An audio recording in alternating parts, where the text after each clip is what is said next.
G'day everybody, this is part 2 of 5 for this Wild West Streets of Blackthorn County Rio Lobo inspired John Wayne Street bookend build. So when we finished the last video, I'd started doing the weatherboardy joiny strip things on the sheriff's office, and I'm continuing with that now. This video will show you going through the process of putting all the strips on, putting the window sills in, putting the windows into the buildings. The first two that have dried now, so I glued them together and allowed them to dry, the first two bits, and then glued those in, and then after I've painted everything, I will put a piece of perspex that's been pre-cut into the back of the windows and glue it on, and then put another paper frame behind it as well to give it a bit of depth. So this is the Millinery Shop, and it was quite interesting to do the two different styles because of the timber nature of the sheriff's office and the brick nature of the milliner's store. It was fun to actually see how they came together differently by constructing them. Gluing together the windows from the milliner's store. Now the milliner's store had a lot more detail to its windows. They're sash windows that the sheriff's office didn't have, so there was a bunch of, I had to cut several rectangles to build up the shape of the window to make it look more like it. As I said, the door on the milliner's thing was more like a barn door from Mr. Ed and had those cross beams and things, and so it also had multiple parts to get it to where it was going. As it doesn't have any glass in it, I was able to make the whole of it and just glue it on and glue it in place. And then more cardboard cutting and making the finishing off bit around the top of it, and then more finishing off the join strips for the front of the building. I also made the door jambs in the windows, so I measured them and cut them to the space. I also discovered in this particular bit that the sheriff's office was probably a little bit thinner than it actually is in real life. There's a little bit of space, more space between the door jamb and the wider window, but again, the considerations of making it big enough to look to scale with the cardboard, making it look to scale with the plastic figures, and then making it fit to the bookend and still have all of the elements that I wanted. It's sort of a bit of a fiddle. I've glued a strip of cardboard inside the sheriff's office, and I scored lines in it to make it look like floorboards, and later when I'm doing the painting I'll actually stain it with some brown wash and it will come up looking more like floorboards. I did this because the boards on the outside are actually weathered and grey like old palings, but the boards inside were polished floor. So yeah, hence the not doing it as individual boards. Plus also you don't really get to look in there much. When the door finally goes on, there's only a crack to see through.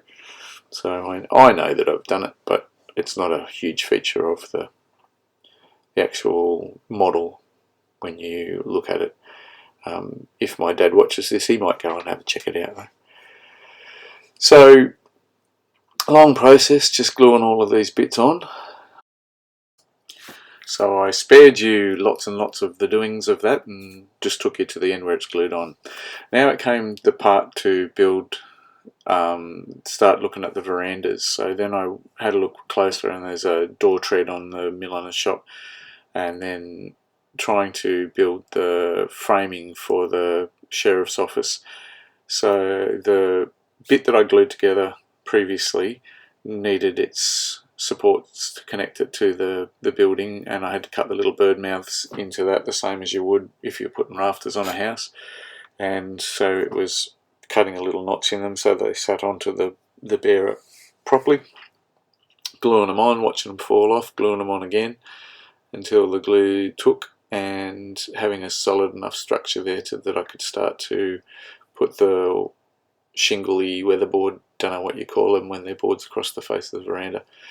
This is all hands-on, get cardboard, measure the distance that you want the boards to look like, and then just cut hundreds of them. So what I did was I put the first few on and then let it dry. That was partly to do with time constraints because I was on my way to work, and partly to do with just letting it get a little bit dry so that the rest of it doesn't all collapse if you put too much weight on it. Then I measured the actual distance of the veranda, allowed just a fudge factor for overlapping of the shingles, and cut as many as I thought I was going to need. In the end I needed a couple more, but this was the way to start. So it's just a matter of glue, stick, glue, stick, glue, stick, glue, stick. I noticed they were sliding a little bit on them, so I put a little bit more glue on the faces of some, and then in the end I grabbed my hobby knife and just wiped off the excess so that the profile of the timbers was still there. I also noticed that there was a lot more rafters in the television, on the movie thing, so I decided to, rather than cut a whole lot more rafters, to just cheat and glue some matchsticks in to form the extra rafters in between the big ones.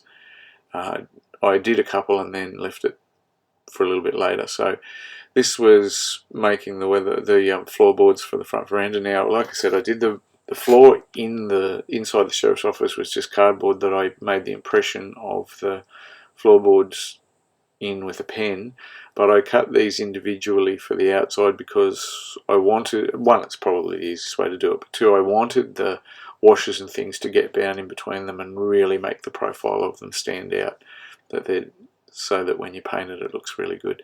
It's a fairly simple process most of the time, except for when I got to posts, in which case I had to individually cut each of the planks. But it was cut them, measure them, cut them, measure them, cut them, measure them, cut them, and then put the little bevels on the ends of them. And then the only other tricky bit was as I came down the end of this veranda and its angle changed, I had to individually cut each board to length as I did it. But it, in the end, the process was fun, even though it's time consuming, and I thought the result was really, really good. It looks the timbery bit that it does, especially when it gets painted. So that's it, just some glamour shots in between of the process as it's happening. From here, I then started working more so on the milliner's store. So it had to have its awning stuck on the front. Now the awning was made up of 3 separate angles, V's, glued together for each side to make it more solid so that it looks more like timber. I didn't want to try and do it out of timber and matchstick and everything because I just had already pre-decided the angle and everything visually, and I cut it on the cutting machine, and why do extra work? Then it was glue the front veranda to the bottom and pin it, and then start on the planks again. And once again it was cut for a while, and then glue, glue, glue. As I was doing this, I noticed on some of the drawings that the veranda is a little bit shallower in the way that it comes down than what I'd done, so I cut some extra members to try and lift the boards up a little bit and make up for the angle that I'd cut wrong into the foam. And I started to glue to that, but it was getting a bit tricky and everything was slipping around, so after a little bit I stopped and went on to the next thing and came back and did that after it was dry. These are the signs for the sheriff's office. Again, I cut the centres of the sign and glued it together to make it substantial, and then I had some thin outline things that I'd got my cutter to cut, and so I just cut that around the outside to glued a couple of them on to give the extra profile of the timber. This is gluing the rafters to the front, so it's just matchsticks, and then I equally spaced them just in between the big ones so that they stick down and look like they form part of the structure.